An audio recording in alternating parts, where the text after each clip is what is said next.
thème de ce séminaire, c'est quoi? Mon secret.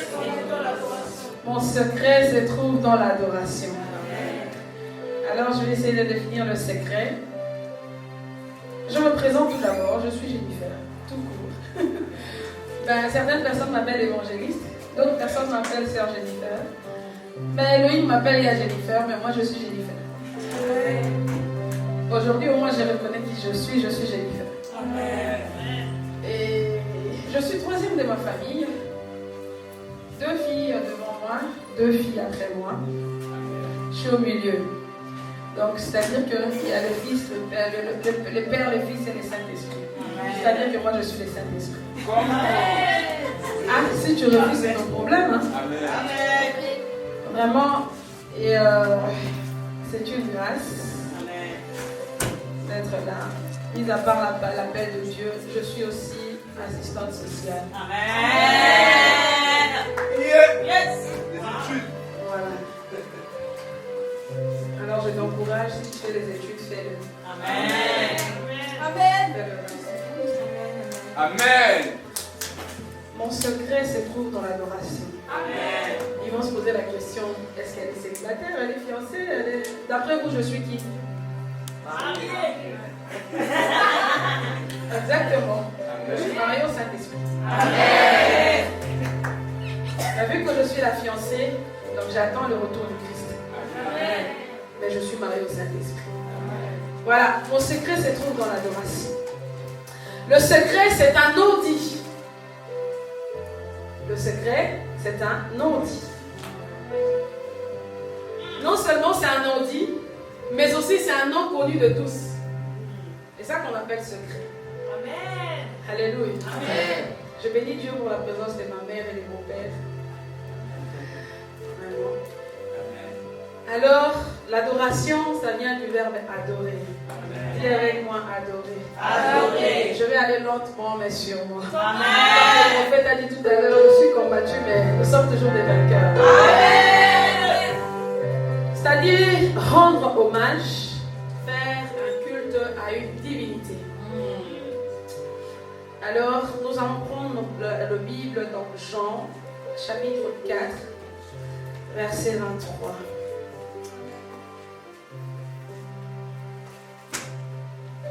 Jean, chapitre 4, verset 23 à 54. Là, je vais lire au fur et à mesure.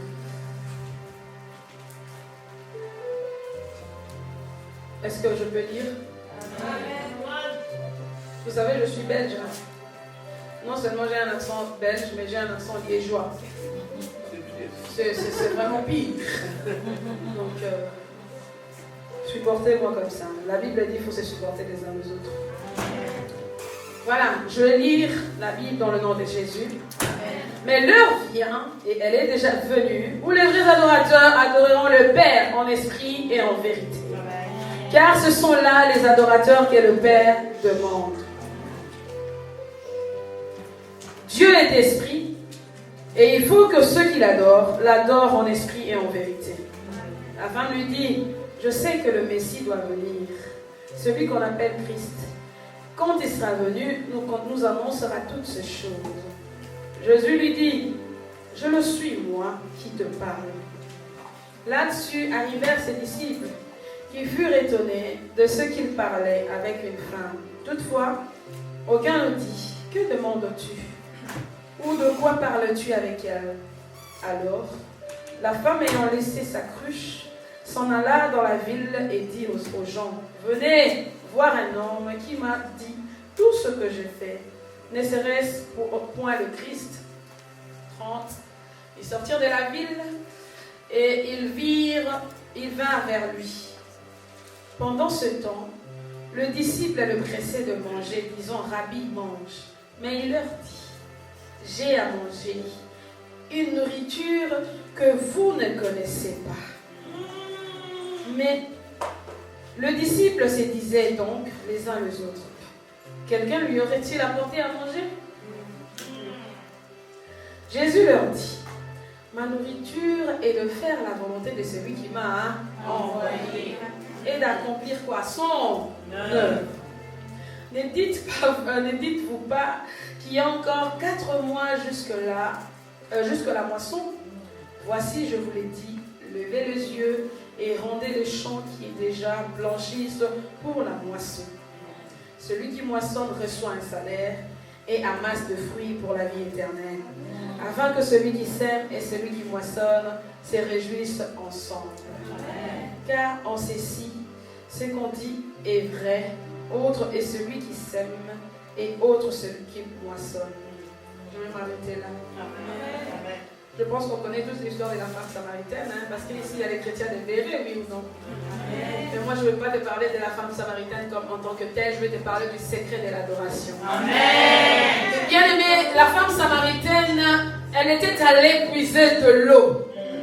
Elle est allée comme d'habitude dans le puits de Jacob. Il y a eu un séminaire qui est passé une fois, je pense c'était à ECVLiel, c'était sur le puits de Jacob. Mais moi je ne suis pas sur le puits de Jacob, moi je suis sur l'adoration. Bien aimé, la femme samaritaine est venue puiser de l'eau et à sa grande surprise, elle rencontre une personne. Dis avec moi une personne. Une personne. Elle rencontre une personne, ce type-là l'a demandé de l'eau.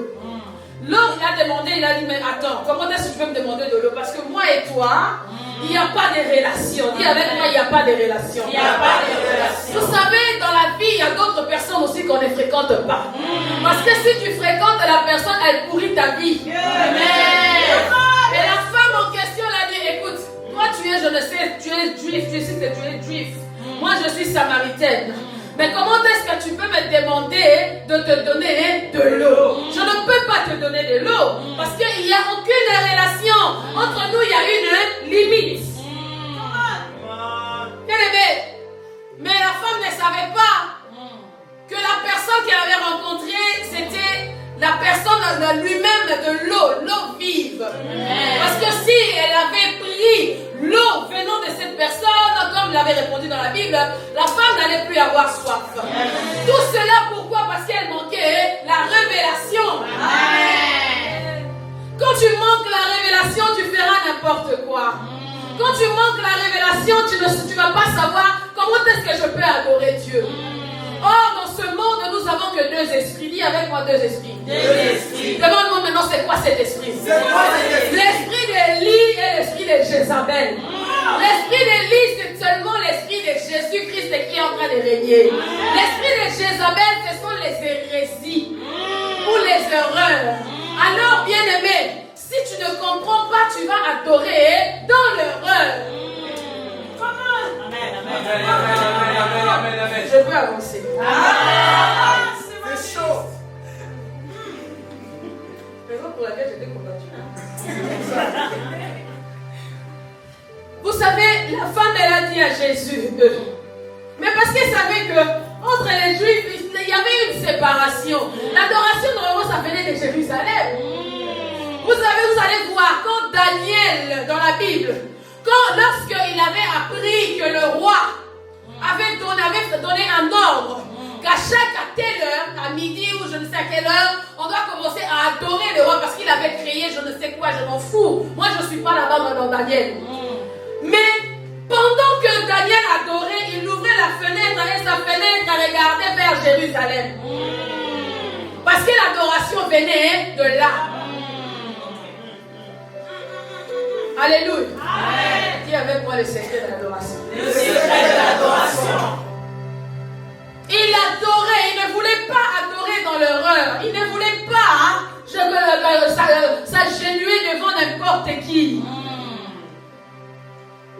Mais nous aujourd'hui, on s'agenouille même devant n'importe qui. On adore même notre téléphone. J'adore même ma tablette. Moi j'adore mes chaussures. Parce que je kiffe les chaussures à mort.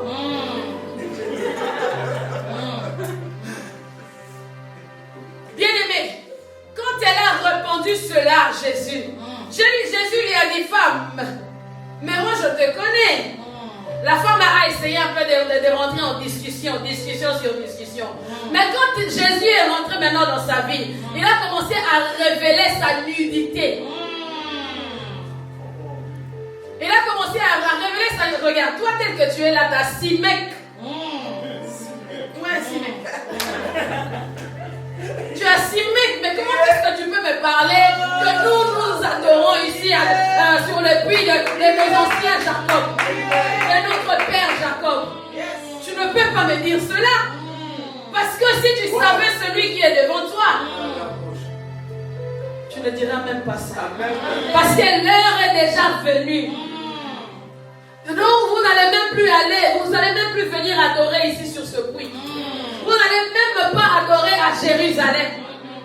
Jésus voulait lui dire simplement que, regarde, le moment où je suis en train de parler, tu n'as même pas cherché à aller dans des synagogues ou dans les temples pour adorer.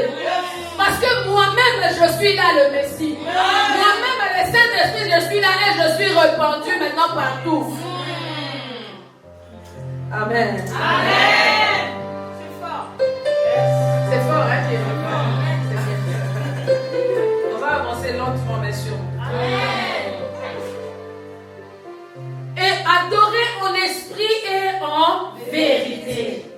Est-ce que, pose-toi la question, est-ce que j'adore en esprit ou en vérité? Non, pose-toi vraiment la question à l'intérieur de toi. Si tu as la réponse, et puis tu dis Amen. Tu dois savoir celui que tu adores. Parce que si tu ne connais pas celui que tu adores, tu vas adorer dans l'erreur. Tu feras n'importe quoi. Tu sais, avant, on pensait que c'est pour adorer Dieu, il fallait seulement adorer. Il y avait de musique. On doit voir je ne sais comment là. On doit avoir tout. C'est bien, ça fait partie. Ça remplit les cultes, tout ça. Ça nous aide. Mais cela ne signifie pas qu'on doit adorer avec les instruments. Parce que toi-même, tel que tu es là, si tu ne te prépares pas, ton cœur ne se prépare pas, comment est-ce que tu vas adorer Dieu?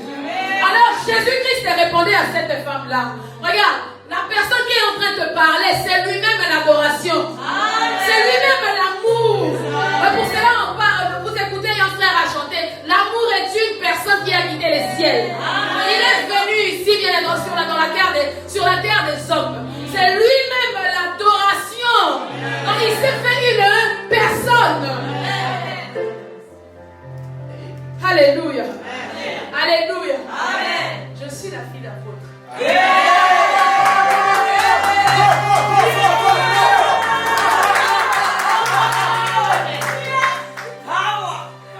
J'ai aussi un mentor docteur. Comme on dit en lingala, donc si tu refuses, tu n'as qu'à créer ton monde. Non seulement tu dois connaître la personne qui tu adores, mais tu dois savoir aussi le lieu que tu adores. Amen. Le lieu, bien aimé.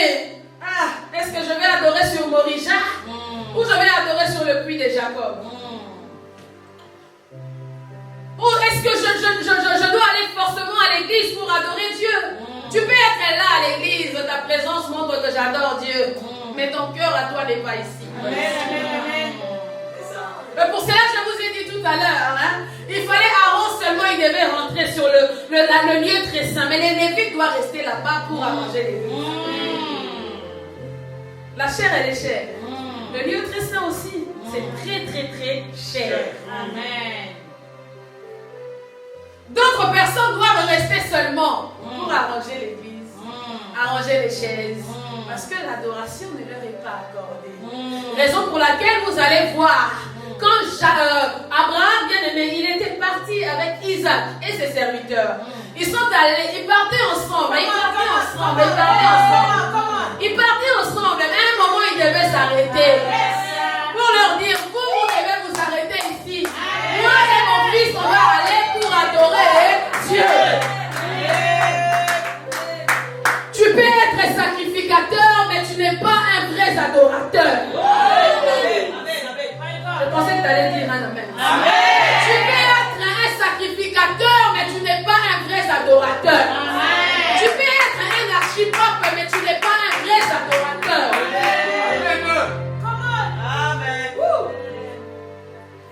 Ah Seigneur, merci.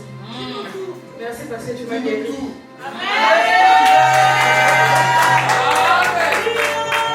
Dieu est bon. Dis avec moi, Dieu est bon. Dieu est bon. Bien aimé, vous connaissez le fou des Gadara dans Luc 8, verset 26, 39. Le fou de Gadara. Je vais te révéler un secret. Dis avec moi un secret. Un secret. Je vais te révéler maintenant ce secret-là. Pourquoi je parle du secret de l'adoration? Dis-nous. Le fou de Gadara, bien aimé. On l'appelle déjà comment? Fou. Celui qui est entre le fou et celui qui est juste. Si toi qui es juste, tu es en train de suivre le fou, on va te qualifier quoi? Le fou. Vous êtes des deux fous. Mais le fou, bien aimé, il a reconnu Jésus. Et puis il est en train de supplier Jésus d'enlever les esprits qui ont en lui, de l'envoyer au pourceau. Écoute-moi très bien, bien aimé. Jésus a fait quoi aussi? Il a exaucé sa prière, son souhait. Pourquoi Jésus a exaucé son souhait? Dis-moi secret. Dis-moi secret. Non, dis-moi secret.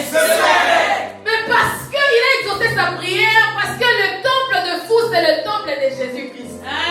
Jésus-Christ lui-même, bien aimé, dans la Bible, il a chassé les gens qui mettaient les désordres dans son temple.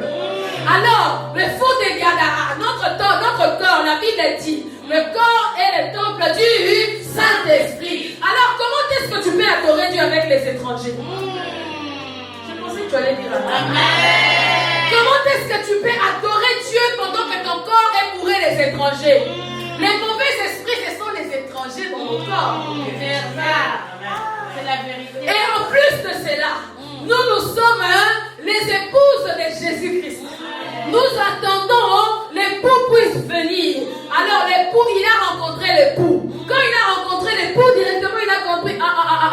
Parce que l'esprit vous savez que les mauvais esprits reconnaissent. Celui-là est de Dieu, celui-là n'est pas de Dieu. C'est la vérité.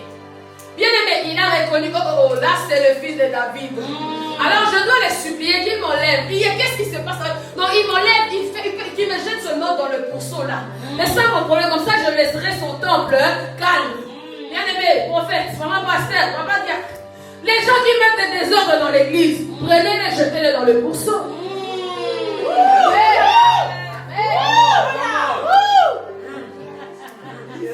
Moi je suis contre toute personne qui crée les désordres à l'église. La maison de Dieu, c'est la maison de Dieu. Alors, si toi tu arrives pour mettre les désordres, je te prendrai, je te mettrai dans le pourceau. Amen.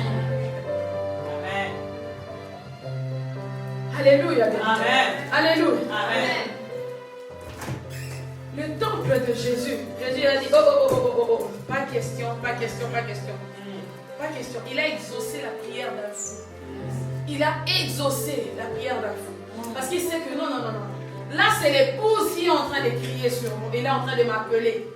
C'est l'épouse qui m'appelle. Je n'ai pas le choix, je dois exaucer. Je dois accomplir. Parce que l'épouse, quand il demande à l'époux quelque chose, regarde le marié, quand il demande à son mari a le droit de satisfaire ses besoins. Parce que c'est son épouse. Parce que nous sommes le temple de Jésus-Christ. Alors nous ne pouvons pas l'adorer avec des étrangers en nous. Donc ce qu'il doit faire, il doit satisfaire nos besoins, il doit enlever les étrangers en nous et nous laisser libres pour l'adorer comme il le faut. Amen. Ça c'est le premier secret. Amen. Alléluia. Amen. Ça c'est l'histoire de fou de Gadara. Parce que nous sommes le temple de Jésus-Christ. S'il y a des étrangers, les étrangers dont on parle, ce n'est pas les étrangers de la peau, les étrangers spirituels. Il avait poussé un grand cri. Qui? Bartimée. Mais Bartimée en réalité, c'était le fils de Timée. La Bible, j'ai fait des recherches, j'ai vu que Timée était un homme riche. Mais son fils, il était mendiant. C'est pas normal. Comment est-ce que toi tu veux être le fils d'un homme riche et puis toi-même tu es mendiant? Mais quand Dieu t'appelle à quelque chose, il est capable de te rendre encore plus mendiant pour que lui puisse te récupérer. Parce que si Bartimée était encore dans la maison de Timée, Jésus n'allait pas les récupérer. Il fallait qu'il sorte à l'extérieur pour après quand il va pousser les cris, Dieu il va devenir un vrai adorateur. Quand il a rencontré Jésus, il a crié fils de David. Quand tu appelles fils de David, certainement tu me connais.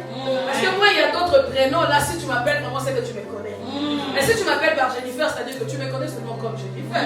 Mais si tu m'appelles, il y a d'autres certains prénoms, là, si tu m'appelles, je reconnais directement. Celui-là. Celui-là, vraiment, il me connaît. Donc, il a vu peut-être mon enfance. Il a vu peut-être comment est-ce que j'étais. Il connaît, celle-là, ses points faibles, elle était là. Quand tu rapissais son CD, elle était en train de crier. Alléluia. Amen. Alléluia. Amen. Mais Bartimée, quand il a rencontré Jésus-Christ, Jésus-Christ ne l'a pas laissé comme ça. Il était en train de passer. Il passait. Il a poussé un grand cri. Il a poussé un grand cri. Et puis il a dit, s'il te plaît, je vais retrouver quoi? Ma vue. Mais aujourd'hui, nous les adorateurs, on s'appelle adorateurs. Parce qu'il y a une différence entre adorateur et vrai adorateur. Si tu veux reconnaître un vrai adorateur, tu vas les reconnaître aussi par l'orgueil et l'arrogance. Tu vas voir un vrai adorateur, il se dit, moi je suis vrai adorateur, il est là à l'église. Je suis là. Je viens toujours en retard pour qu'on puisse me voir. Alléluia. Amen. Que Dieu nous pardonne. Amen. Que Dieu nous pardonne. Je me dis que je suis un vrai adorateur. Mais ce que je suis en train de faire, cela ne correspond pas à la parole de Dieu. Si tu es vrai adorateur, tu dois vivre avec